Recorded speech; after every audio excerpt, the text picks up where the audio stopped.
कि पहले हाफ में हम बात करेंगे कि ये जिसको मैंने शुरू में एक नाम दिया था स्कोर मेनिया। मेनिया एक तरह का दिमागी रोग होता है जिसमें हम पागलपन की हद तक एक चीज के पीछे पड़ जाते हैं। तो स्कोर मेनिया यानी अंकों के लिए पागलपन की हद तक पीछे पड़ना, उसको मैंने स्कोर मेनिया कहा था, जो मैंने 3 दिन पहले पहली पोस्ट लिखी थी कि स्कोर मेनिया और इसकी रेमेडीज क्या हैं और इसके इल इफेक्ट्स क्या हैं। दूसरी बात इसके अंदर रहेगी, इसके रेमेडी के तौर पे हम बात करेंगे CCE की, यानी कॉन्टिन्यूअस एंड कंप्रीहेंसिव इवैल्यूएशन। यहाँ पे मैं शुरुआत के दौर में आपको, क्योंकि मोस्टली शिक्षक जुड़े हुए हैं, ये स्पष्ट कर देना चाहता हूँ कि जब हम परीक्षाओं की बात करते हैं तो हम 2 चीज़ों की बात करते हैं और अक्सर हम दोनों चीज़ों में भ्रमित रहते हैं कि कौन सी क्या है और हम इंटरचेंजेबली यूज करते हैं, ट्रेडिशन है। और वो 2 शब्द हैं असेसमेंट और इवेल्युएशन। आज इस पर भी चर्चा करेंगे कि क्या दोनों में कोई फर्क है क्या। इसके अलावा कुछ टर्मिनोलॉजीज बीच में आती रहेंगी और उन टर्मिनोलॉजी पे भी हम अपनी तरफ से मैं कोशिश करूंगा कि उन पे कुछ समझ हम मिलके बना पाए। शुरू में मैं जो बोल रहा हूं वो किसी अन्य भाषा में बोल रहा हूं और एक सेंटेंस बोलूंगा जिसको मैं 2 या 3 बार उसको बोलने वाला हूं और आपको उसको याद करने की कोशिश करनी है।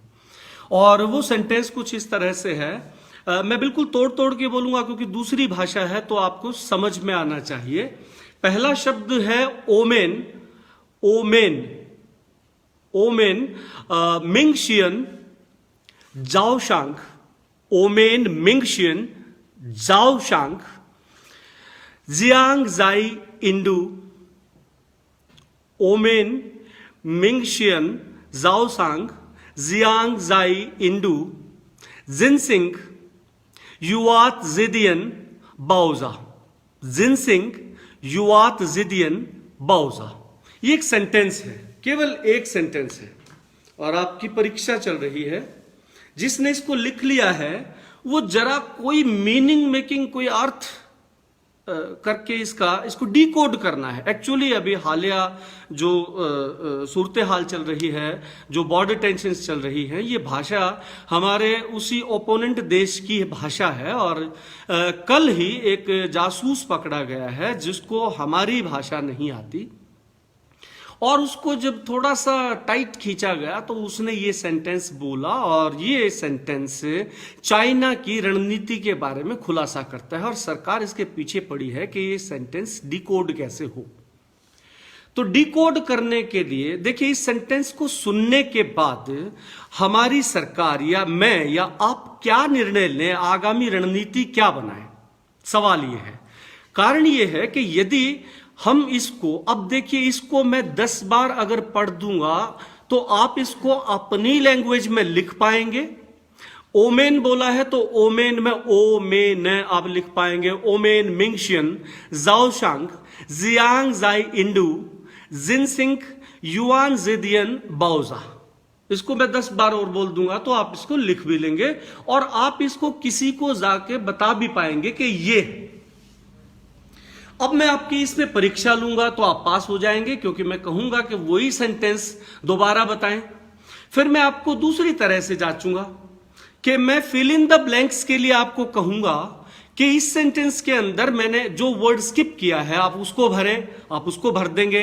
मैं इसको उल्टी तरफ से पूछूंगा, बीच में से पूछूंगा, आप हर तरह से इसको लिख पाएंगे, बोल पाएंगे, बांच पाएंगे, इसके फिल इन द ब्लैंक्स भी अटेम्प्ट कर पाएंगे और आप इसमें 100% नंबर लेके उत्तीर्ण हो जाएंगे। सवाल मेरा ये है कि आप ये 100% नंबर लेके और इस सेंटेंस को याद करके देश की सुरक्षा में क्या कर लेंगे? कुछ नहीं कर पाएंगे। हालांकि जरूरी इंफॉर्मेशन तो है, लेकिन आप कुछ नहीं कर पाएंगे। आप जिसको बताएंगे वो कुछ नहीं कर पाएगा until or unless we can make a meaning out of this sentence. We can make meaning of each of the words. And this is the state of affair, my dear audience, with the exams which are traditionally conducted in this country. Many of us, we know our history as a student. We used to cram the things. We used to make codes for the lengthier text. Code बनाते थे, के से ये बनेगा, P से ये बनेगा, अब डी से ये बनेगा, ए से ये, 4 पॉइंट याद रखने, कपड़ा बन गए। इसका हमें कोई मतलब नहीं पता होता था और एग्जाम में हम पूरा जाके लिख देते थे और एग्जामिनर हमें पूरे नंबर दे देता था। लेकिन उसके बाद अगली कक्षा में जाते जाते हम उसको भूल जाते थे। कारण क्या था कि इसका कोई अर्थ हमारे दिमाग में नहीं बना। देखिए, 3 चीजों की मांग करती है शिक्षा। यदि आप असल में शिक्षक हैं तो अपने स्टूडेंट को अगर आप पढ़ा रहे हैं तो आपको, वैसे तो काफी चीजें हैं लेकिन 3 चीजें खासकर आपको ध्यान देनी पड़ेंगी कि आपके पढ़ाए हुए को, वर्ड को, टेक्स्ट को, थ्योरम को, फॉर्मूले को क्या बच्चा डिकोड करता है या नहीं, कर पाता है कि नहीं। डिकोडिंग जरूरी है। दूसरा, डिकोड करेगा तो मीनिंग मेकिंग हो जाएगी। तीसरा, सिर्फ मीनिंग मेकिंग से काम नहीं चलेगा, क्या वो इसको एनालाइज कर सकता है, क्या इसको एक्सप्लेन कर सकता है क्या, और लास्ट में क्या वो इसका इस्तेमाल करते हुए नए ज्ञान का निर्माण कर सकता है क्या। अगर ये 5 चीजें बच्चा आपके बताए, आपके रटाए सेंटेंस, थ्योरम या किसी फॉर्मूले के साथ नहीं कर सकता है तो भी ये गारंटी है, तो भी, क्योंकि इंसान की ये पोटेंशियल है कि वो चीजों को बिना मीनिंग मेकिंग के रट सकता है और उगल सकता है, तो भी वो परीक्षा में, आप चाहे क्लास टेस्ट लेंगे, आप चाहे पेपर लेंगे, टर्म एंडिंग टेस्ट लेंगे, हर जगह वो इसको लिख देगा। आप दूसरे तरीके से पूछेंगे, फिल इन द ब्लैंक्स के तरीके से पूछेंगे, आप मल्टीपल चॉइस क्वेश्चंस में डाल के पूछेंगे, हर तरीके से वो इसको बता देगा, आपको लिख देगा। अब इससे होगा क्या? इससे कोई फायदा नहीं होगा। बच्चे पूरी जिंदगी इस ज्ञान का कोई उपयोग नहीं कर पाएंगे। बहुत सारे लोगों को देखा है, भाई संस्कृत में श्लोक रटे थे, काम आए क्या जिंदगी में? नहीं जी। कारण ये थे कि रटे थे इसलिए काम नहीं आए, समझे होते, सीखे होते तो काम आ जाते। यहां पे टीचर का काम शुरू होता है। अब कुछ सवाल और पूछता हूं आपके। अभी अभी ताजा रिजल्ट में मैंने देखा कि मोस्टली बच्चे 90 एंड अबोव हैं। सब थाली पीट रहे हैं, छाती कूट रहे हैं, चौड़ा सीना करके बताइए, खुशी की बात है। लेकिन तब रोएंगे जब कहीं जॉब नहीं मिलेगी। क्या आपने कभी सोचा है कि इतने हाई रैंकिंग नंबर लेने के बाद भी, इसके बाद भी आईआईटी अपना अलग टेस्ट क्यों लेते हैं? एप्टीट्यूड टेस्ट उसके बाद क्यों लिया जाता है? पायलट बनने के लिए परीक्षा क्यों ली जाती है? जो अंक पे दो ना, +2 तक उसने इतने अंक लिए हैं तो नौकरी दे दो भाई उसको। परीक्षा पे परीक्षा, फिर आपने पहले परीक्षा दी, ग्रेजुएशन की, मास्टर बनने के लिए जरूरी था। फिर आपने एक और परीक्षा दी, बीएड की, के टीचिंग स्किल भी आ गए हैं। आपने एमएड भी कर लिया, पीएचडी भी कर ली। अब डिपार्टमेंट क्या कहता है, एचटेट और करके आओ। एचटेट कर लिया जी, उसके बाद कहेगा कि अब जो है आपकी स्क्रीनिंग टेस्ट होगा जो विभाग कंडक्ट करेगा। ये लेयर्स देख रहे हैं क्या? ये लेयर्स जिस बात की ओर इशारा करती हैं, ये बता रही हैं कि आपके अंकों पे किसी अथॉरिटी को किसी लेवल पे भरोसा नहीं है। आपके अंकों पे भरोसा नहीं है। जिस स्टेट के बोर्ड से आप पढ़े हैं उसी स्टेट को आपको दिए गए अपने ही अंकों पे भरोसा नहीं है कि मैंने इस बच्चे को इसी बोर्ड से, हरियाणा एजुकेशन बोर्ड से 96% की जब मार्कशीट दी थी तब मैंने जांच लिया था इसका इंटेलिजेंस लेवल। तो फिर इतनी बार और स्क्रीनिंग करने की आवश्यकता क्यों पड़ गई? मुझे ही, मेरा स्टेट बोर्ड था, मेरे टीचर थे, मेरे लोग थे जो इवेलुएट कर रहे थे और मेरे ही टीचर पढ़ा रहे थे। अब क्यों बार बार स्क्रीनिंग, अब छलनी क्यों लगा रहे हैं, मल्टीलेयर स्क्रीनिंग क्यों हो रही है? कभी सोचा है क्या? तो कुछ लोचा है। अगर नहीं सोचा है तो कुछ लोचा है गहरा कि ये अंक जो है ये बेकार है। हमारे देश के ड्राइविंग लाइसेंस तक को बाहर वाले फेंक देते हैं। हमारा ड्राइविंग टेस्ट होगा जी, यहां पे गाड़ी चलानी है तो उसके आधार पे आपको टेम्परेरी लाइसेंस मिलेगा। कारण क्या है कि कहीं न कहीं अविश्वास है। कोई भी सर्टिफाइंग क्वालिफाइंग एग्जाम हम जो करके अच्छे अंक लेके जा रहे हैं, उस पे कोई लोग भरोसा नहीं कर रहे हैं। ये बड़ा लोचा है। तो फिर क्यों छाती पीट रहे हैं, कूट रहे हैं, वाह वाह कर रहे हैं बच्चे के अंक लाने पे? आपको मैं कुछ सवाल मैंने आपके लिए रात को लिखे थे, मैं बांच देता हूं और आप उनके जवाब दीजिएगा। आपके बच्चे का रिजल्ट आपको क्या बताता है, उसके ऊपर मैं कुछ सवाल पढ़ रहा हूं। पहला सवाल है, क्या आपके बच्चे की एक्चुअल एकेडमिक अचीवमेंट AAA, क्या आपके बच्चे का रिजल्ट और उसकी मार्कशीट जब आपके हाथ में आपके सामने आती है, तो क्या आप उस बच्चे की एक्चुअल एकेडमिक अचीवमेंट जान पा रहे हैं सच में?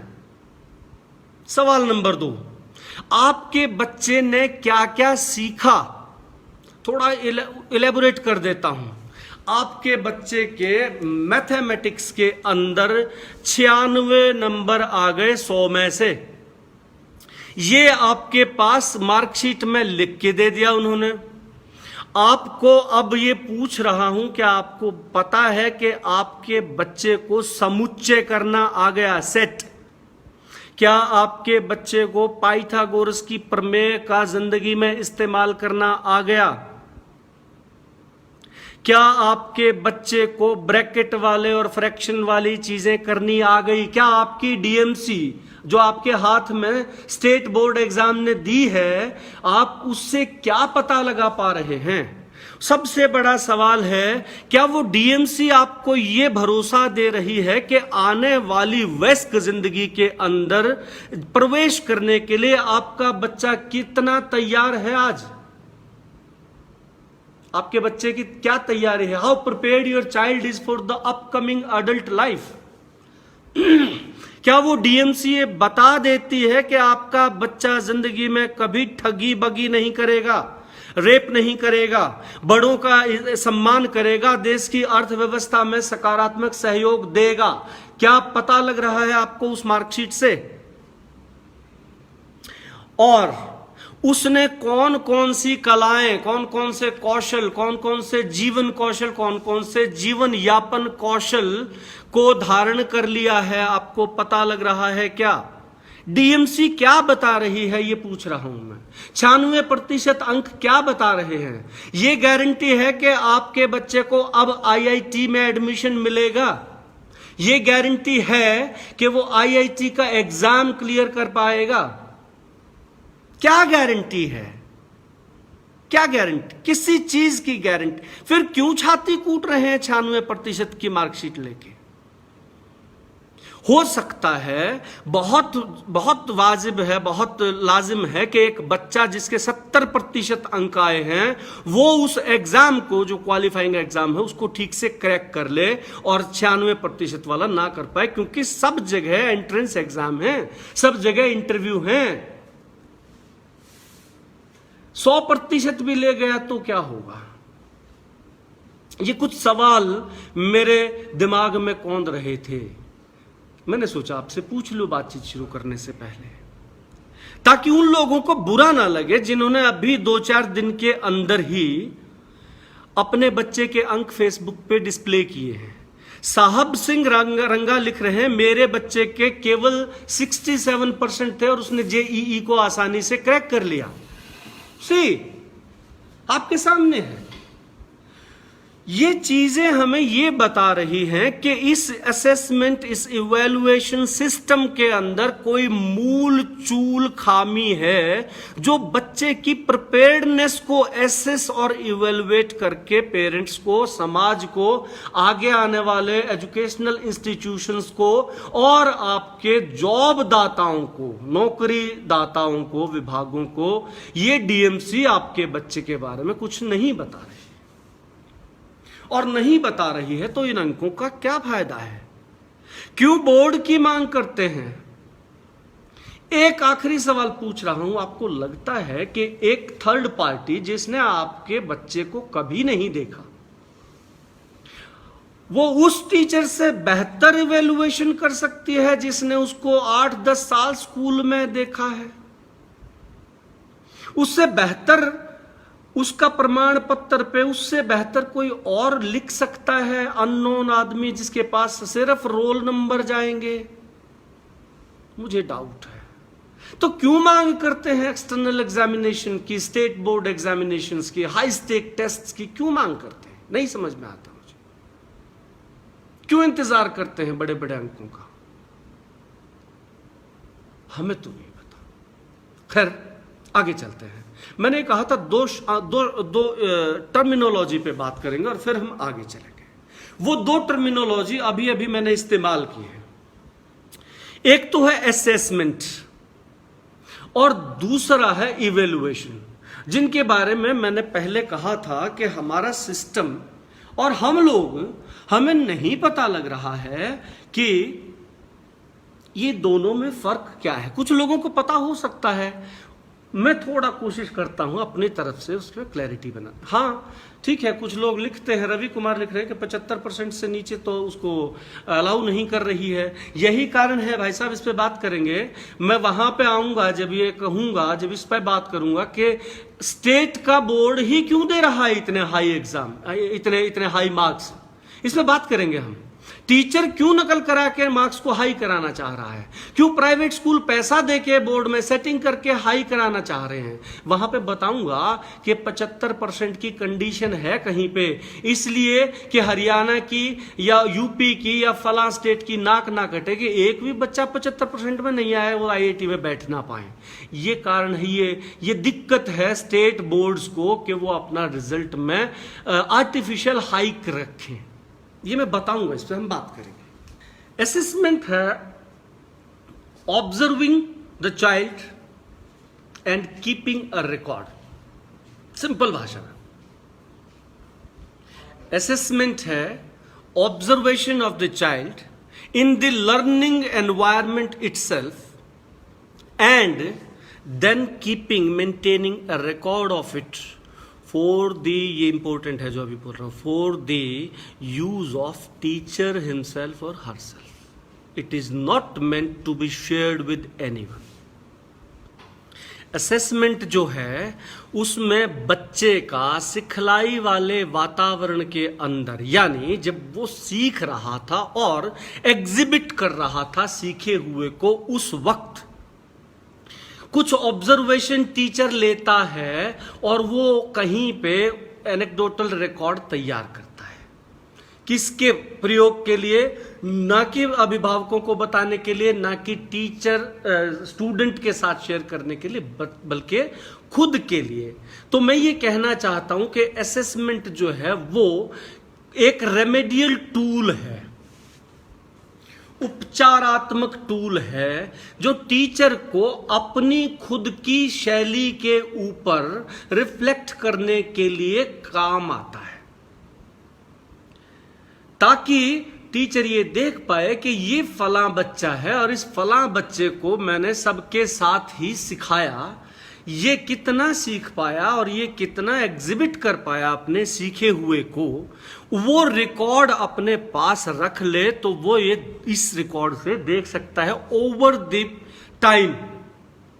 धीरे धीरे पिछले रिकॉर्ड से मैच करके ये पता करे कि मेरी टीचिंग कितनी प्रभावी होती जा रही है और बच्चा ग्रोथ कर रहा है लर्निंग में या नहीं कर रहा है। इवेल्युएशन क्या है? इवेल्युएशन है उसको एक फाइनल किसी रेफरेंस से, हम जब असेसमेंट की बात करते हैं तो एक रेफरेंस के अगेंस्ट बच्चे को तोल के देखते हैं, एक रेफरेंस के अगेंस्ट, एक रेफरेंस के या एक क्राइटेरिया। या रेफरेंस क्या हो सकता है? क्राइटेरिया हो सकता है, एक नॉर्म हो सकता है। हमने कहा कि ये एक एवरेज है, जैसे आपने सक्षम में देखा सभी ने कि सक्षम के अंदर किसी जिले के लिए कहा कि बच्चे 88% से ऊपर आने चाहिए, किसी जिले में कहा 67% से ऊपर। ये क्या था, उस जिले की क्यूमुलेटिव एवरेजेस ली थी कि इस जिले के अंदर बच्चे अमूमन कितने प्रतिशत औसतन अंक ले आते हैं। उस औसत को एक नॉर्म माना जाता है कि इस नॉर्म से ऊपर बच्चे आने चाहिए। और हम क्या करते हैं, एक कॉमन टेस्ट रखते हैं जिसको आप बोर्ड परीक्षा, state examination, high stake test या कुछ भी कह सकते हैं। उसके क्राइटेरिया के, उस नॉर्म के अगेंस्ट बच्चे की परफॉर्मेंस लेते हैं और उसको रिकॉर्ड करके और अभिभावक को यानी पब्लिक कर देते हैं कि जहां भी किसी को इस बच्चे को जॉब देनी है या एडमिशन देना है, वो इसको देख ले कि इसने किसी खास रेफरेंस, किसी खास क्राइटेरिया, किसी खास नॉर्म्स के अगेंस्ट अचीव कितना किया है। That's it. तो ये दो चीजें हमें जहन में रखनी है जब हम सीसीई के ऊपर और इलेबोरेटिव टॉक करेंगे कि असेसमेंट क्या है और आपका इवेल्युएशन क्या है। असेसमेंट बहुत तरह के हो सकते हैं। असेसमेंट पे बात कर रहे हैं, इवेल्युएशन पे आगे नेक्स्ट चरण में बात करेंगे। असेसमेंट कितने तरह से हो सकते हैं, बहुत तरह से हो सकते हैं। जैसे अगर मैं आम भाषा में कहूं, आप किसी गायक को सुन के असेस कर सकते हैं, नृत्यांगना को देख के असेस कर सकते हैं, भोजन को चख के असेस कर सकते हैं, किसी पुल की मजबूती को चल के असेस कर सकते हैं, किसी के तापमान को छू के असेस कर, कितनी कैटेगरी। आप अगर लिटरेचर उठाएंगे तो कहीं लिखेंगे डायरेक्ट असेसमेंट है, कहीं लिखेंगे इनडायरेक्ट असेसमेंट है, कोई कहेगा एंट्री असेसमेंट है, कोई कहेगा प्लेसमेंट असेसमेंट है, कोई कहेगा समेटिव असेसमेंट है, कोई कहेगा फॉर्मेटिव असेसमेंट है, कोई कहेगा क्राइटेरिया रेफरेंस असेसमेंट है, कोई कहेगा नॉर्म रेफरेंस, कहीं कहेगा इप्सेटिव है। तमाम तरह के टर्मिनोलॉजीज यूज होते हैं। आपको इसमें पचड़े में फंसने की जरूरत नहीं है। हमारे काम के आज की टॉक के हिसाब से दो असेसमेंट रहेंगे जो मैंने बीच में बोले हैं, समेटिव असेसमेंट और आपका फॉर्मेटिव असेसमेंट। लेकिन उससे पहले हम वापस लौट रहे हैं अंकों पे। ये अंक जो है, इसके लिए एक दूसरी टर्म मैंने यूज की थी। अभी मैं कुछ टर्मिनोलॉजीज को यूज करके खुलासे कर रहा हूं कि हम किन पे चर्चा करेंगे और वो जब आएंगी तो आपको ठीक से समझ में आए। अभी हमने असेसमेंट और इवोल्यूशन को स्पष्ट किया है। अब दो टर्म और लेते हैं हम, जिनको हम स्पष्ट करते चले। एक है इन्फ्लेशन शब्द, जो इकोनॉमिक्स के हैं और आम आदमी भी इन्फ्लेशन यानी मुद्रास्फीति को समझते हैं। एक्चुअली इन्फ्लेशन मुद्रास्फीति नहीं है।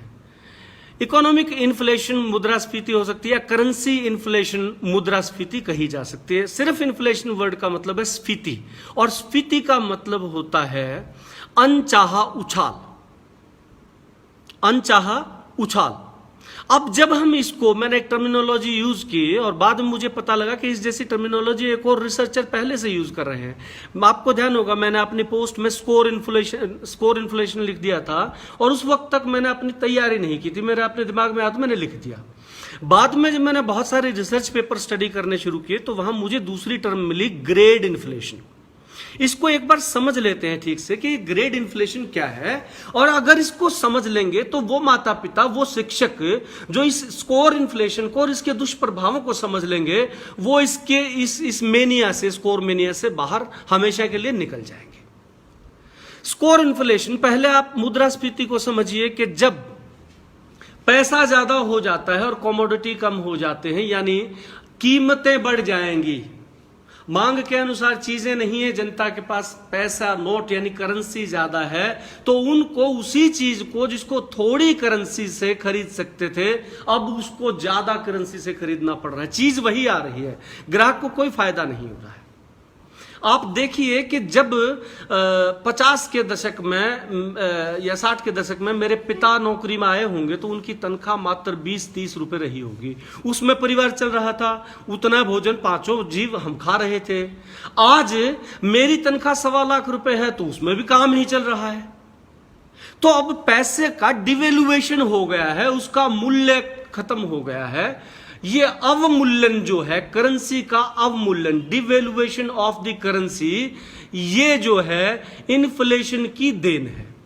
अगर ये इन्फ्लेशन की देन है तो स्कोर इन्फ्लेशन की भी कोई देन होगी।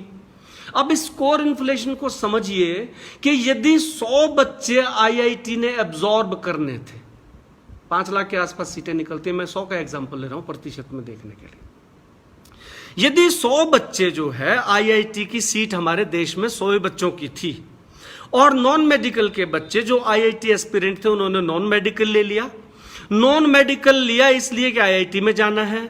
सभी 100 बच्चों के अंक आ गए 100%। इसका मतलब यह है कि कोई भी बच्चा इन अंकों का फायदा नहीं उठा सकता, सब जीरो। समझे मेरी बात? एक भी बच्चे को 100% अंक लेने के बावजूद नंबरों का फायदा नहीं मिला। अब उसको जो फायदा मिलेगा केवल उसकी परफॉर्मेंस जो उस टेस्ट के अंदर होगी, एंट्रेंस जे ट्रिपल ई के अंदर, आईआईटी का जो भी टेस्ट होता है, उसमें जो स्कोर वो लेगा, उसमें जो परफॉर्म करेगा, केवल वो काम आएगा सभी बच्चों के अंक 100% आने से। ये चीज को मैं कह रहा हूं कि ये अंक स्फीति जो स्कोर इन्फ्लेशन है, ये अंकों का अवमूल्यन कर देता है, खो देता है उनकी प्रभाविता को, वो किसी काम के नहीं रहे। आप फेसबुक पे तो लगा सकते हैं, आप 1-2 दिन छाती चौड़ी करके उस घर के आगे से निकल सकते हैं जिसका बच्चा फेल हुआ है, जिसके बच्चे के अंक कम आए हैं। हालांकि आप बाहर से तो ये कह रहे कोई बात नहीं यार, अगले साल क्या जिंदगी, लेकिन अंदर से फूले नहीं समारे कि मेरा अड़न देखे। जबकि आप वाले ने कोई पहाड़ नहीं तोड़ा 96% लेके, उसके काम नहीं आएगा। इसको मैंने कहा अंक स्फीति। इसी को जहां पे ग्रेड सिस्टम है, इसको ग्रेड इन्फ्लेशन या ग्रेड स्फीति कहेंगे। कि वो जिस ग्रेड में आए, मान लीजिए सारे के सारे बच्चे ए ग्रेड से पास हो गए, तो अब वही बात कि ए ग्रेड एक भी बच्चे के काम नहीं आएगा। क्या फायदा हुआ? इसका दुष्परिणाम क्या हुआ? भयंकर। नंबर 1, अब लिख सकते हैं दुष्परिणाम। बहुत सारे लोग, राजेश खासकर मुझे कई दिन से टिकलिंग कर रहा था, ये अंक ज्यादा लिखे जा रहे। मैंने कहा यार क्यों परेशान कर रहे हो, लोग मेरे को गालियां देंगे कि यार मैंने कल पोस्ट डाली थी अपने बच्चे के बारे में और आपने उसके अगेंस्ट ही लाइव कर दिया। मैं 10-15 दिन से इसको, जब से रिजल्ट आया है, मैं इसको लिंगर ऑन कर रहा था, लेकिन फिर ज्यादा लोगों ने मुझे प्रेशराइज किया तो मैंने आना पड़ा। अब इसके दुष्प्रभाव देख लीजिए साहब, जो खुश हो रहे हैं। नंबर 1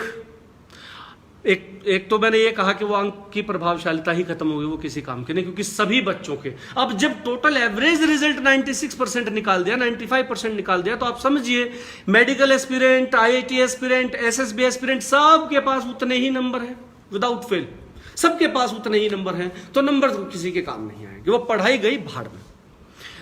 दूसरी चीज, जिस दिन उसके अंक आपके सामने आते हैं, आप गजट देखते हैं, उसी दिन साहब आपकी अपेक्षाएं बच्चे से इस लेवल से और इस लेवल पे चली जाती हैं, और ये अपेक्षाएं आपके बच्चे की अंततः जान लेती हैं। आपकी अपेक्षा, उसके चाचा की, उसकी बुआ की, पूरे कुटुंब की, उसके दोस्तों की, उसके टीचर्स की, सब की अपेक्षाओं का भार उस बच्चे के नन्हे से खोपड़े पे आ गया और वो अंदर से डरा हुआ है। अब तुम्हारा छोरा डॉक्टर बनेगा, को नहीं बना। अब बच्चा अंदर से कांप रहा है, उसकी रूह कांपती है कि मैं डॉक्टर नहीं बना तो इतने सारे लोग क्या कहेंगे। क्या कारण है कि कोटा के अंदर सबसे ज्यादा सुसाइड हो रही हैं? वहां वो बच्चे जा रहे हैं जिनके पीछे लोगों की उम्मीदें और खुद उनकी उम्मीदें, क्योंकि उनको अंक ज्यादा दे दिए गए थे, उनकी काबिलियत से अधिक अंक देने से नंबर 1 चीज नुकसान क्या हुआ? अंक काम नहीं आए, इन्फ्लेशन की वजह से डिवेल्युएशन हो गया। नंबर 2 चीज, अब उसके प्रति लोगों की अपेक्षाएं बहुत ज्यादा बढ़ गई। अच्छा, ये एक और टर्मिनोलॉजी मेरे ध्यान में आ गई। ग्रेड इन्फ्लेशन तो मैंने अभी अभी कहा, स्कोर इन्फ्लेशन। एक है ग्रेड कंप्रेशन, इसको भी समझ लीजिए। Inflation leads to, grade inflation leads to grade compression. समझते हैं? आपके हमारे टाइम में कुछ बच्चे मेरिट में आते थे, कुछ बच्चे 35% से पास होते थे, कुछ 45 से होती थी। There was a wide range. ये बैंड था, 35 से 75 तक का बैंड था। अब इस बैंड का कंप्रेशन देखिए, अब ये बैंड मात्र इतना रह गया है। कॉलेजेस की कट ऑफ के अंदर डेसिमल पॉइंट के बाद 3 तक देखना पड़ रहा है, क्योंकि सारे बच्चे 90-95 की रेंज में हैं। इसको हम कहते हैं ग्रेड कंप्रेशन। रेंज ही नहीं रही। इससे क्या होता है, रेंज ना रहने से सब बच्चों से उम्मीदें लग गई, सभी बच्चे उसी डायरेक्शन में दौड़ पड़े, जॉब और एडमिशन सीट्स फिक्स हैं। आपके बच्चों के अंदर मानसिक अवसाद आ जाएगा। 1 साल दाखिला नहीं मिला, दूसरे साल नहीं मिला, तीसरे साल सुसाइड करने दौड़ पड़ेगा। छोटे चीज में जाएगा नहीं, छोटे कोर्स में जाएगा नहीं, एएनएम का काम नहीं करेगा, मेल नर्स नहीं बनेगा। क्यों? +2 में 96% है, और मैं वहां कैसे उस कोर्स में मैं बीएड करूंगा, मेरे तो 96% हैं। इस कंप्रेशन की वजह से वो सारे बच्चे इस रेंज में आके फंस गए, इस ग्रेड रेंज में, जो कि बहुत नैरो है। It's a kind of bottleneck. इसमें फंस गए और दम तोड़ रहे हैं। Had it been little wide तो बाकी कोर्सेज में दाखिले नहीं हो रहे। आप देखिए ना, बीएड कॉलेजेस प्राइवेट खुले थे, खाली पड़े हैं, चिड़िया बोलती हैं, उनके अंदर दुकानें खुल गई हैं, वहां नहीं जा रहे बच्चे। क्यों? Grade inflation. सबको अच्छे अच्छे अंक मिल रहे हैं, सारा आईआईटी में जाएंगे, मेडिकल में जाएंगे, बीएड क्यों करेंगे? मास्टर बनना है क्या? फौज पुलिस में जाना है क्या? हालांकि अंदर से कैपेसिटी वैसी है, लेकिन माँ बाप की उम्मीदें और बच्चों का डर के लोग क्या कहेंगे, यार 96% लेके भी इसने जो है एएनएम में दाखिला दिलवा दिया चोरी थी। ये खतरा ग्रेड कंप्रेशन से आ गया। तो 4 खतरे बताए।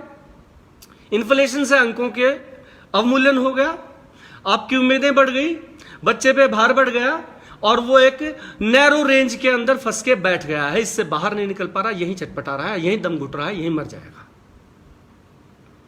और क्या नुकसान हुआ? आपके बोर्ड और यूनिवर्सिटीज की ग्रेडिंग कम हो जाएगी। आपको यह अजीब लग रहा होगा कि ग्रेडिंग तो ज्यादा जानी चाहिए, कि इसके तो बहुत अच्छे रिजल्ट आ रहे हैं। साहब, आजकल आउटकम बेस्ड इवेल्युएशन है हर चीज का। आपकी प्लेसमेंट कितनी है ये पूछते हैं लोग। आपके बच्चे जब आईआईटी में, प्राइवेट कॉलेजेस में जाते हैं तो फीस को मारो गोली, फीस तो कर लेंगे कहीं पे अंगूठा लगा के, 80 लाख भर देंगे, लेकिन साहब प्लेसमेंट कितनी है?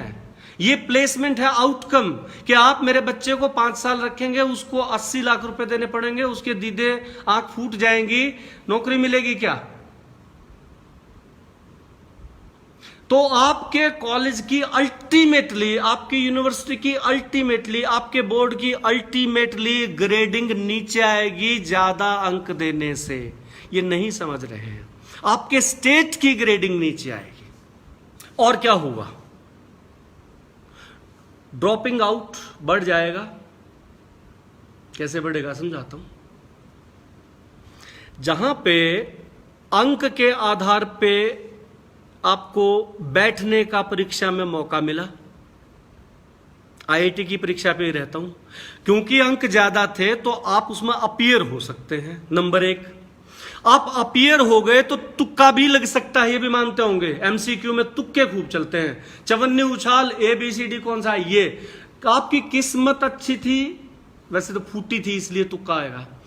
तुक्का लग गया और आप पहुंच गए आईआईटी के अंदर साहब। लेकिन आईआईटी की पढ़ाई जो है वो खेल नहीं है। पोटेंशियल था नहीं बच्चे का।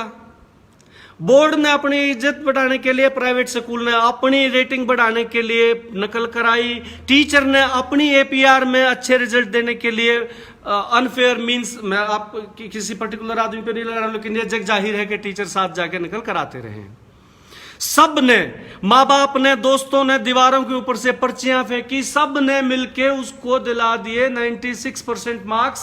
96% मार्क्स ने उसको बैठने के लिए एलिजिबल कर दिया, और उस बेचारे की किस्मत अच्छी थी कि उसके तुक्के लग गए चवन्नी उछाल के, और वो अब पहुंच गया आईआईटी और एमबीबीएस के अंदर, और वहां उसके अंदर वो स्किलफुलनेस और वो नॉलेज नहीं थी कि वो उस स्तर की पढ़ाई कर पाए।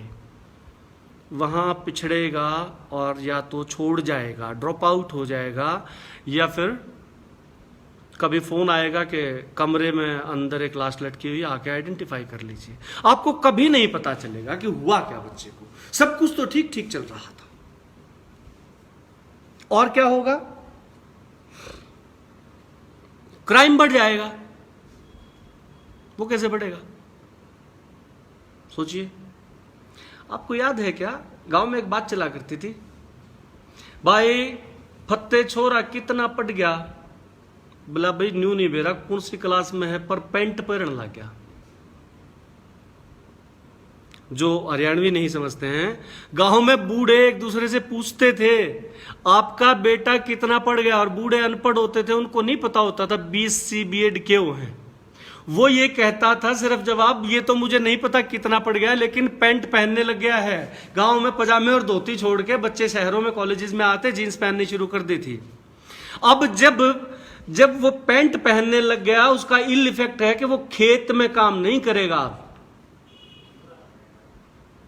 अगर खेत में काम नहीं करेगा और जीन्स पहनने को चाहिए और एप्पल के फोन चाहिए और गाड़ी चाहिए, नौकरी मिली नहीं तो क्या करेगा पता है?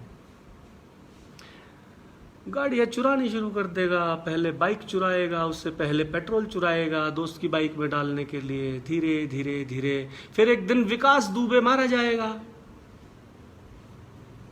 क्राइम बढ़ेगा, खुद का नुकसान, परिवार का हानि और समाज के लिए खतरा बन जाए। ये दूरगामी प्रभाव है भाई साहब, और ये रियल थ्रेट है, रियल थ्रेट है। इसलिए हम सबको मिलके सरकारों को रिप्रेजेंटेशन देने चाहिए कि भाई साहब ये खेल बंद कर दीजिए, हमारे बच्चों को मत कोलू के अंदर से मत पीड़िए, जो असली नंबर है दे दीजिए, हम उसके हिसाब से अपने जीवन यापन का तरीका ढूंढेंगे।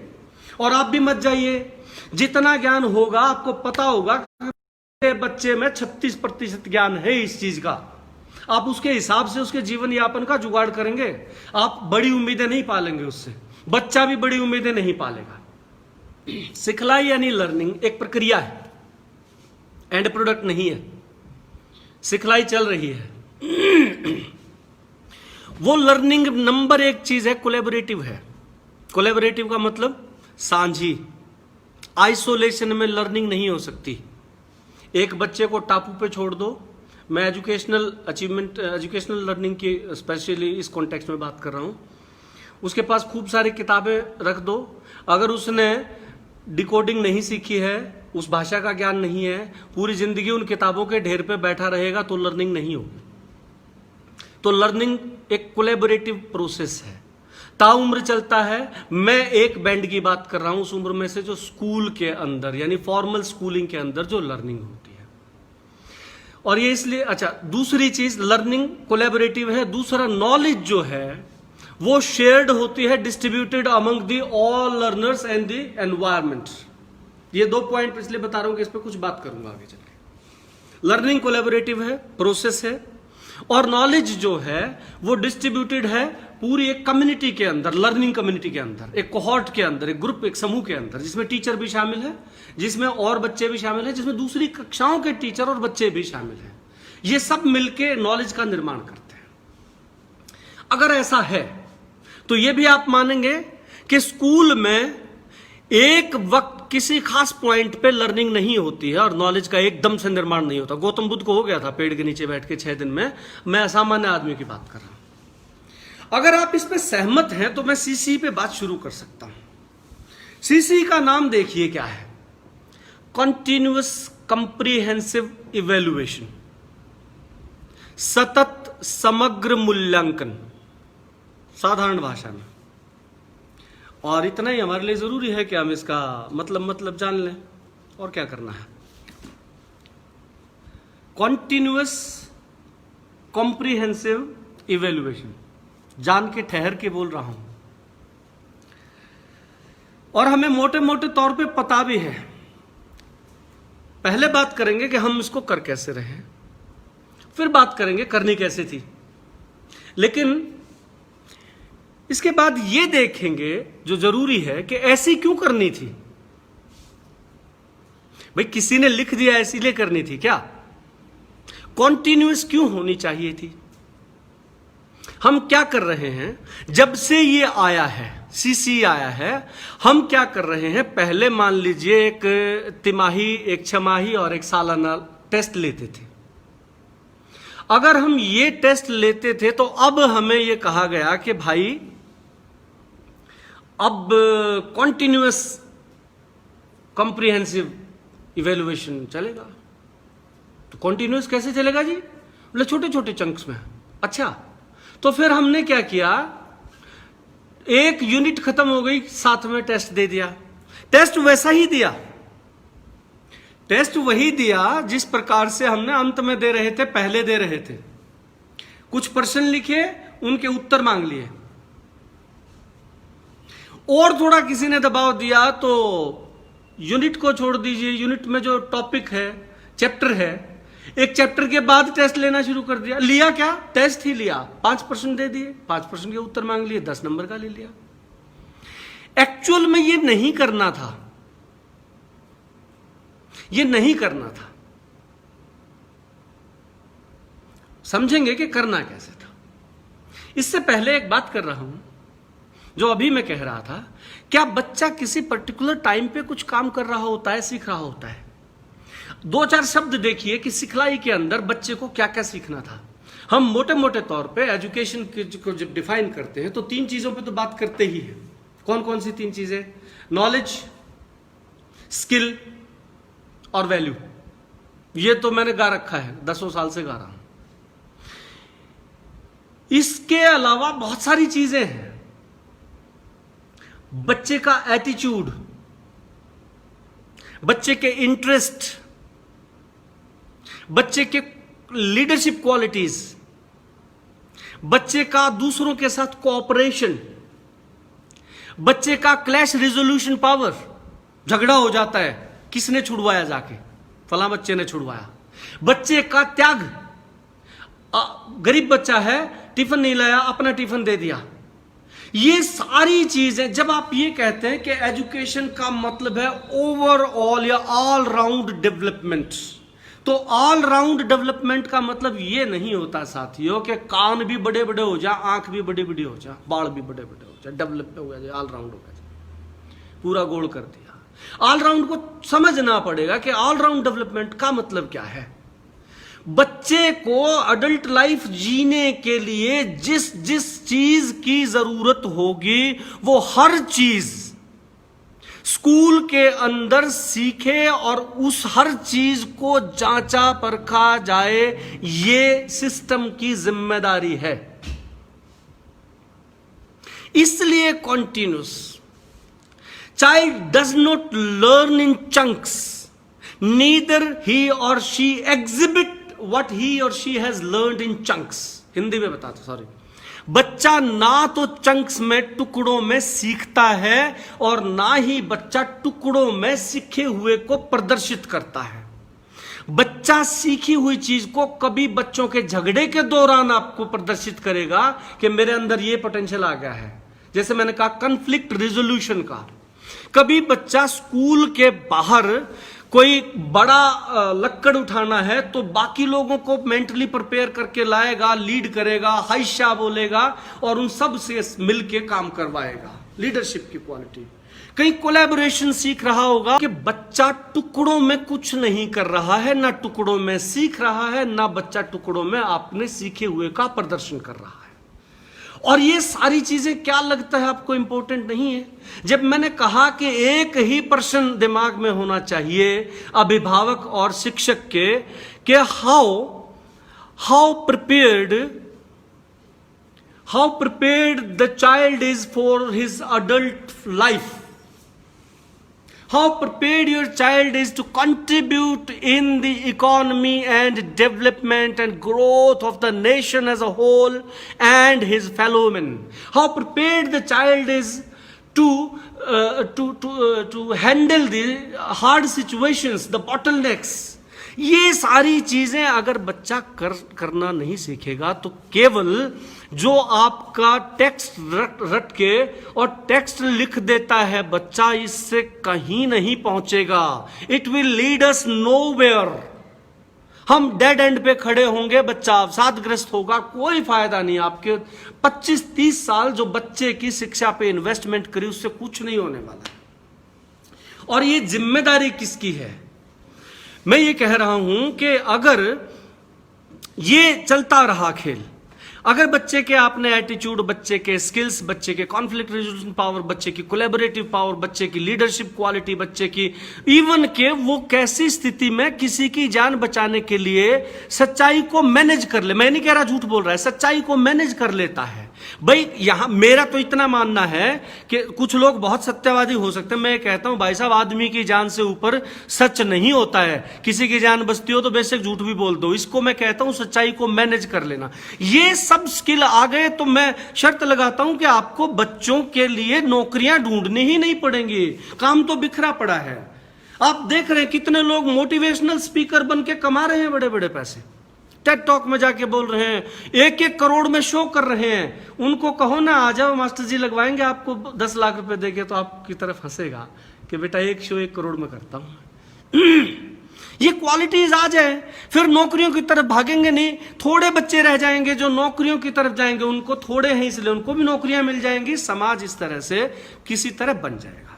अब जब मैं ये कह रहा हूं कि ये सब चीजें ना तो बच्चा आप पूछ के बच्चे से पता कर सकते हैं बेटा तुझ में लीडरशिप क्वालिटी आ गई क्या, ना आप पर्सन लिख के पता कर सकते हैं कि बेटा लीडरशिप क्वालिटी आप में आ गई हाँ या ना, एक को टिक करें, सही को उचित को टिक करें और वो कर देगा तो आपको पता लग गया कि आ गई लीडरशिप।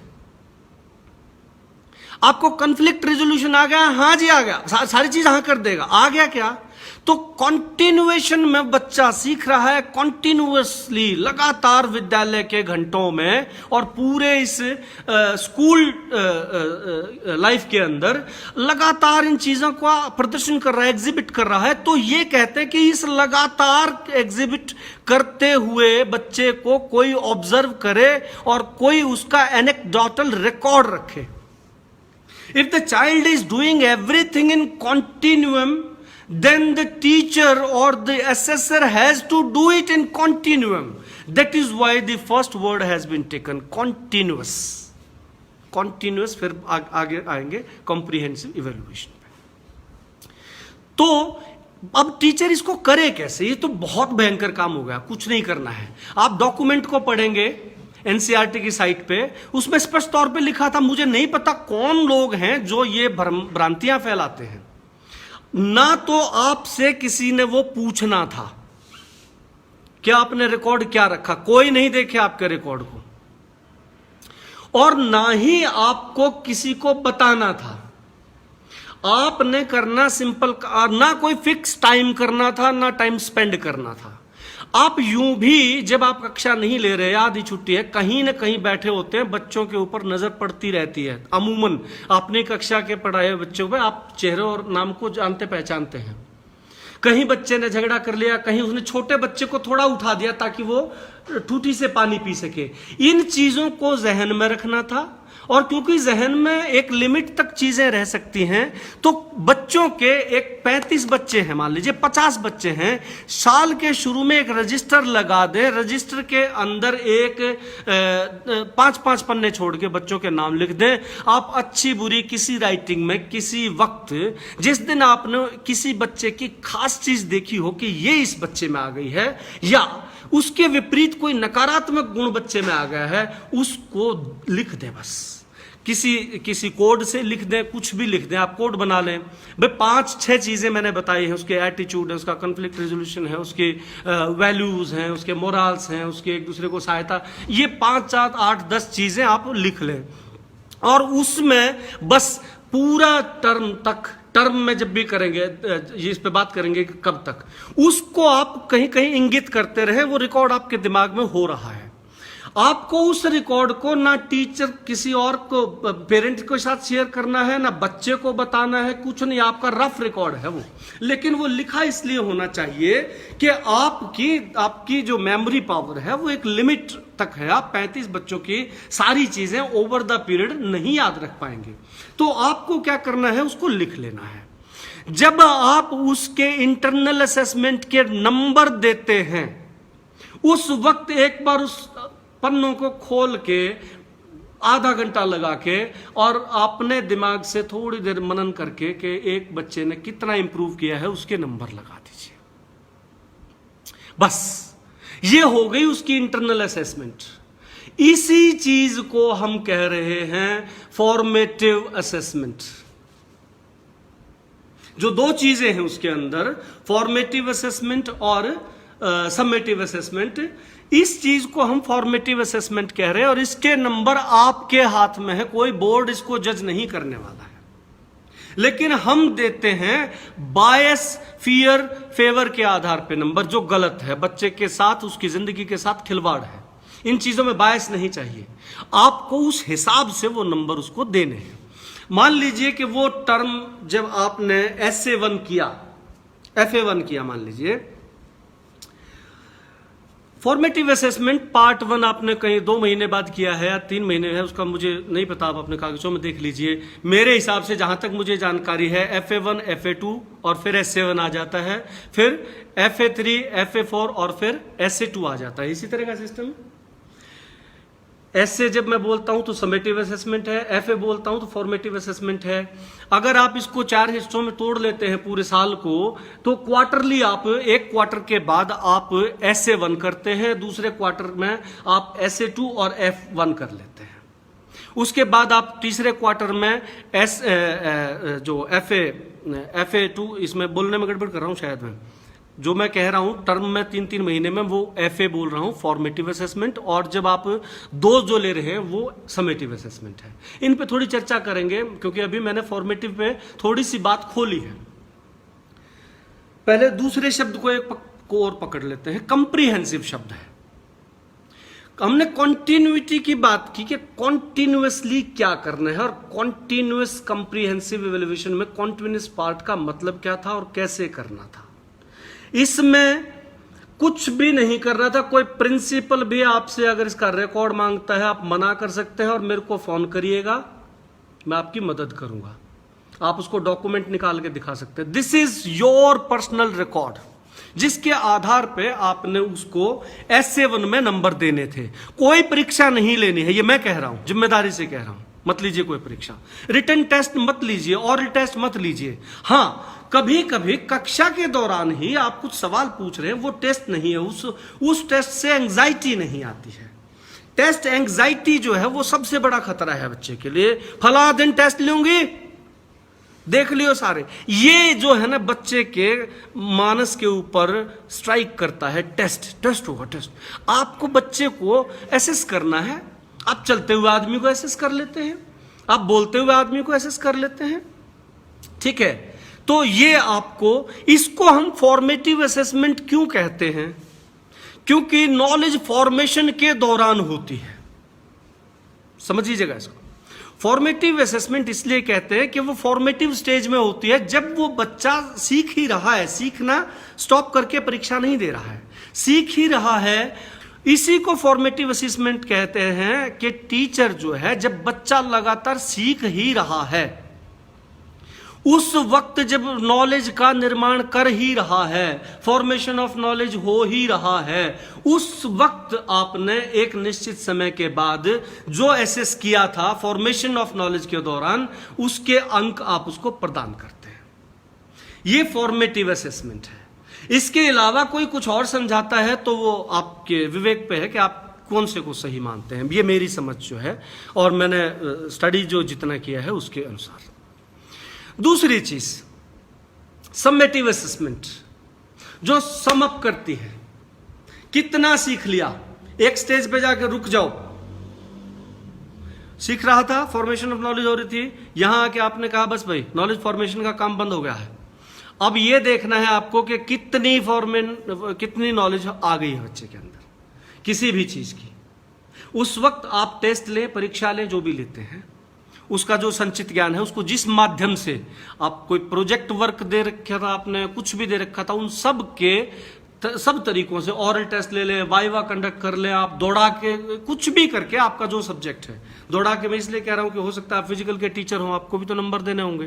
तो जो भी आपको तरीका उचित लगता है, समुचित लगता है, उस तरीके से आपको जो आपका समेटिव असेसमेंट है, जब भी तय समय आता है उसका, 2 समेटिव है तो तय समय पे आप रुक जाएं, लर्निंग को रोक दिया, पॉज कर दिया, कुछ रिवीजन का समय बच्चों को दे दिया।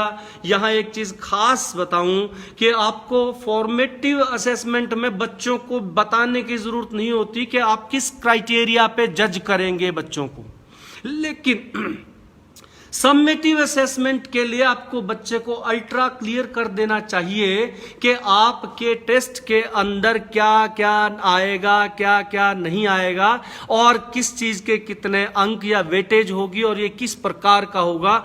बच्चे को सब कुछ पता होना चाहिए। तो मैंने 2 बात कही है, क्योंकि जो समेटिव असेसमेंट जब आप कर रहे थे, ये आपका अपना रिकॉर्ड था, आपको बच्चे को कुछ नहीं बताना, क्योंकि बच्चे को बताएंगे बच्चा विजिलेंट हो जाएगा, कॉशियस हो जाएगा, और जो नॉलेज उसको डिपिक्ट करनी थी, जो स्किल डिपिक्ट करने थे, जो वैल्यू डिपिक्ट करनी थी यानी प्रदर्शित करनी थी, उसमें वो बेईमानी कर सकता है, बनावटीपन कर सकता है। तो उसमें आपको बताने की जरूरत नहीं थी कि आपका असेसमेंट का क्राइटेरिया क्या होगा, किन किन बिंदुओं पे, किन नॉर्म्स पे आप उसको जज करेंगे। लेकिन जब आप समेटिव असेसमेंट 1 करेंगे या समेटिव असेसमेंट 2 करेंगे या फाइनल परीक्षा होगी, उससे पहले आपकी ये जिम्मेदारी है कि आप बच्चे को बहुत अल्ट्रा क्लियर करके बताएं कि क्या क्या चीज देखी जाएगी। ये था फॉर्मेटिव और समेटिव असेसमेंट के बारे में। अब दूसरे शब्द पे आते हैं कि कॉम्प्रिहेंसिव शब्द का मतलब क्या है। अभी भी जो बात कर रहा था कि शिक्षा का उद्देश्य क्या है, बच्चे को एक बेहतरीन इंसान बनाना, बेहतरीन वयस्क बनने के लिए प्रशिक्षित करना, और इस सब के अंदर जो भी आपको बेहतरीन शब्द में आता लगता है, कुछ चीजों के मैंने नाम लिए हैं, कुछ छूट गए होंगे, उसका जो एकेडमिक ज्ञान है सब्जेक्ट वाइज वो जरूर आए। नंबर 2, जिसको हम स्कॉलिस्टिक या अब उसको थोड़ा बदल दिया है, हम करिकुलर बोल लेते हैं इसको। करिकुलर के साथ साथ को करिकुलर, और को करिकुलर के साथ साथ एक्स्ट्रा करिकुलर। करिकुलर, को करिकुलर, एक्स्ट्रा करिकुलर। दूसरी तरह से इनको तोड़ते हैं स्कॉलिस्टिक और नॉन स्कॉलिस्टिक या को स्कॉलिस्टिक, ये एक जैसी ही है। उसमें जब हम कहते हैं कि करिकुलर, तो जो निर्धारित पाठ्यक्रम है, वो निर्धारित पाठ्यक्रम बच्चा पूरा कर रहा है कि नहीं, जो भी क्राइटेरिया है कि भाई इतने अंक, मान लीजिए कहीं 60% पे बच्चे पास होते हैं, इतने मिनिमम इतना सीख लिया तो बच्चा अगली कक्षा में जा सकता है। तो ये आपने निश्चित करना है कि बच्चे को उतना सिखाना, जिम्मेदारी आपकी है, बच्चे की नहीं है।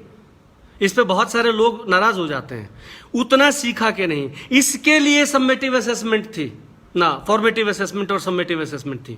फॉर्मेटिव असेसमेंट मैंने कहा आपके लिए है जब लर्न कर रहा है, उस दौरान जब नॉलेज फॉर्मेशन हो रही है और आप उसको इंस्ट्रक्ट या गाइड कर रहे थे, तो आप अपने आप के लिए, मैंने कहा था ना कि आप रिफ्लेक्ट करें उस रिपोर्ट के ऊपर जो आपने उसकी फॉर्मेटिव रिपोर्ट, आप जो रिकॉर्ड तैयार हो रहे थे, आप देखें कि बच्चा किस पेज से सीख रहा है और किस पेज से सीख रहा है, तो इसमें समस्याएं क्या हो सकती हैं, आपका पढ़ाने का तरीका किस तरह से थोड़ा बदलना होगा, कौन सी गतिविधि दी जा सकती है, ये बच्चा ऑरल से ज्यादा चलेगा, ये बच्चा जो है रिटन से ज्यादा चलेगा, ये कहानियों से ज्यादा चलेगा, ये सीधे फार्मूले याद कर सकता है। ये सारी पेडागॉजी ये आपने करनी है उस दौरान, ये आपकी जिम्मेदारी है। जब वो बच्चा उतने उस लायक, जो भी क्राइटेरिया फिक्स है स्टेट अथॉरिटी के द्वारा, उतना उस सिलेबस का पर्टिकुलर अगर नहीं आता है, तो ये अगर बच्चा कॉमन प्रूडेंट माइंड का है, सामान्य बुद्धि लब्धि का बच्चा है, मैं नहीं कहता कि किसी बच्चे को किसी कारण से अगर वो सामान्य से नीचे है, उसकी बुद्धि का स्तर नीचे है या बीमारी की कोई वजह है, उस बच्चे पे मैं नहीं कहता कि आप, लेकिन आपको पता होता है। और एक यहाँ खतरा ये रहता है कि आप जानबूझ के कुछ बच्चों पे थोड़ी ट्राई करने के बाद उनको स्लो लर्नर मान लेते हैं, ऐसा नहीं होता है। तो ये ईमानदारी रखते हुए कि आप किसी को खामखा में कमतर नहीं आंकेंगे अगर बच्चा सामान्य सामान्य है, और उसके ऊपर पूरा जोर लगा के ईमानदारी से ये देखेंगे कि ये बच्चा कैसे सीखता है, इसको सिखाएं कैसे। तो फिर वो बच्चा जो क्राइटेरिया, जो नॉर्म स्टेट द्वारा फिक्स है, और जितनी अवधि में और जितने करिकुलर, को करिकुलर, एक्स्ट्रा करिकुलर एक्टिविटीज को कराने से हो जाता है, ये सब आपको कराना है। और इसके बावजूद भी अगर बच्चा नहीं रहे, फिर आपकी जिम्मेदारी नहीं है। लेकिन ये शर्त लगा रहा हूं कि इसमें अगर ईमानदारी बरतें, मेहनत बरतें, इतनी ही ईमानदारी बरतनी है। अभी मैंने कुछ दिन से, आपने कोई पूछ रहा था कि सर बीमार हूं क्या? मैंने कहा क्यों? बोला दिन में पूरे दिन फोन बंद था। मैंने कहा भाई काम कर रहा था।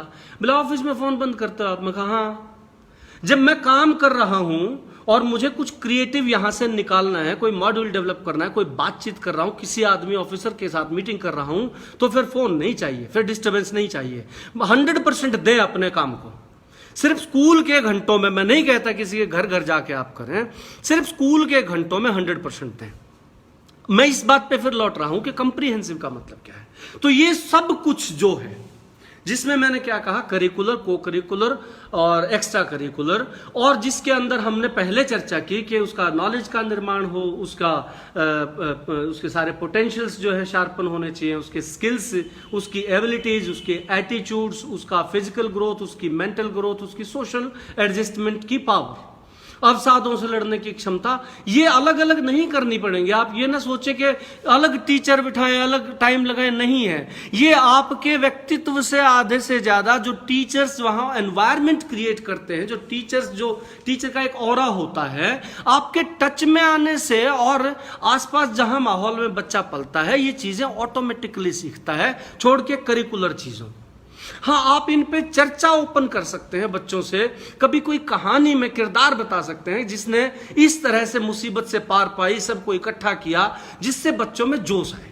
ऐसी एजुकेटिव फिल्में दिखा सकते हैं कभी कभार। आप बच्चे को आनंद में ऐसी मूल्य जो है, जीवन मूल्य खूब सिखा सकते हैं, जिसमें आपके ऊपर कोई एक्स्ट्रा प्रेशर नहीं आता है।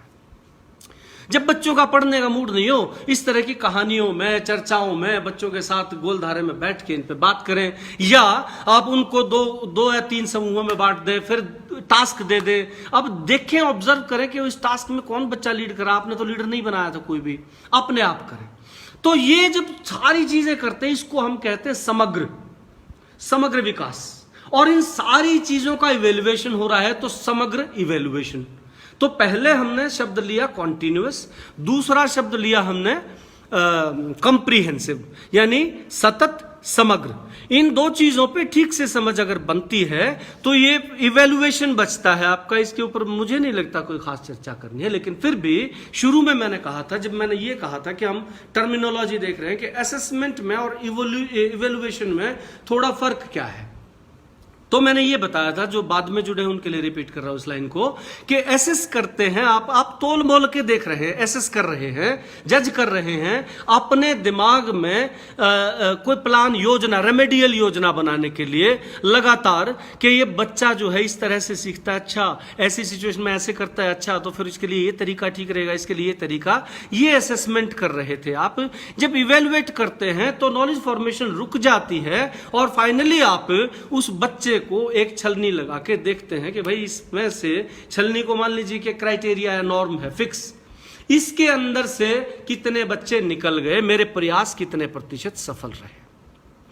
हमेशा ही असेसमेंट और इवेल्युएशन दोनों, हमेशा ही असेसमेंट और इवेल्युएशन दोनों न केवल बच्चे के विकास के लिए होते हैं, बल्कि वो बच्चे के साथ साथ टीचर के विकास के लिए, विद्यालय के विकास के लिए, और अंत में society at large and humanity के विकास के लिए होते हैं। क्योंकि हमने साल भर कितने प्रयास किए, और उन प्रयासों से हमने कितने बच्चों को ऐसे तैयार कर दिया कि वो सक्सेसफुल अडल्ट बनके अब सोसाइटी के अंदर जो है हम इनको छोड़ सकते हैं। अब ये आर्थिक गतिविधियों में भी भरपूर भाग लेने लायक हो गए हैं, यानी कोई जॉब, कोई व्यापार, कोई धंधा या कोई कलाबाजी करके उस तरह से कर लेंगे। और अब ये अपने जीवन के अंदर आने वाली समस्याओं का समाधान भी कर लेंगे, और अब ये अपने फेलो मैन, अपने सहयोगियों और पूरे समाज के लिए भी कोई सकारात्मक योगदान देने लायक बनेंगे। ये राष्ट्र की समय पड़ने पर किसी न किसी प्रकार से अपना सहयोग देके रक्षा करने लायक भी हो गए हैं, डेवलपमेंट भी करेंगे, ग्रोथ भी करेंगे, उसकी इकोनॉमी भी ऐड करेंगे, जितने तमाम ऑब्जेक्टिव्स हैं। तो ये अगर आप समझ लेते हैं तो फिर जो इनके ये बचते हैं, मेरे ख्याल में, ये मैं नहीं, इस पे चर्चा नहीं कर रहा हूं, इस तरह की टेबल्स आप कहीं निकाल लीजिए। ये सोर्स मैं आपको बता देता हूं, टीचर्स मैनुअल मिलेगा एनसीईआरटी की साइट के ऊपर। एनसीईआरटी की साइट के ऊपर जाके सीसीई देखें। सीसीई के अंदर, सीसीई का डैशबोर्ड अलग से बना हुआ है, सीसीई के डैशबोर्ड के ऊपर जो है टीचर्स मैनुअल जाके क्लिक करें, और टीचर मैनुअल के अंदर चैप्टर वाइज है, वहां पे 17-18 चैप्टर मिलेंगे, उसके साथ अटैच है एनेक्सर्स। उन एनेक्सर्स को आप डाउनलोड कर लें, फ्री टू डाउनलोड है, और उनका प्रयोग कर लें। एक बार खुद से उसको पूरा पढ़ लें, और उसके बाद मुझे लगता है कि आपकी समस्या काफी हद तक ठीक हो जाएगी। कि सीसीईआरटी की देन है क्या? हम हर चीज के लिए आरटी को वो करते रहते हैं। तो भाई साहब, मैं आपको बता रहा हूं, जितने भी कमीशन एजुकेशन पर बैठे हैं, starting from the first one, 1882 का हंटर आयोग उठा लीजिए। हंटर आयोग के बाद, किसी का पर्टिकुलर नाम नहीं ले रहा हूं, उस वक्त से अब तक आपकी 86 की पॉलिसी लागू है अब तक, या बहुत इसी फॉर्मेट में जिस तरह आप कॉन्टिन्यूस कंप्रीहेंसिव इवैल्यूएशन देखना चाहते हैं, तो मुदालियार कमीशन के अंदर 9.81 बिंदु के ऊपर, मुझे, मैं क्लेम नहीं कर रहा, मुझे ठीक से याद नहीं है, मुदालियार कमीशन के अंदर रिपोर्ट बहुत बड़ी है, करीब करीब 700 पेजों की रिपोर्ट है, आप पूरी नहीं पढ़ पाएंगे, तो वहां पे जाके आप देख सकते हैं। तो हम ये जो कह देते हैं ना कि पता नहीं नए नए तरीके क्या आ गए, ये नए तरीके नहीं है। पहले 2 सेशन में मैंने ये बताया था कि आरटीई भी नया नहीं है, और अब ये बता रहा हूं कि ये भी नया नहीं है।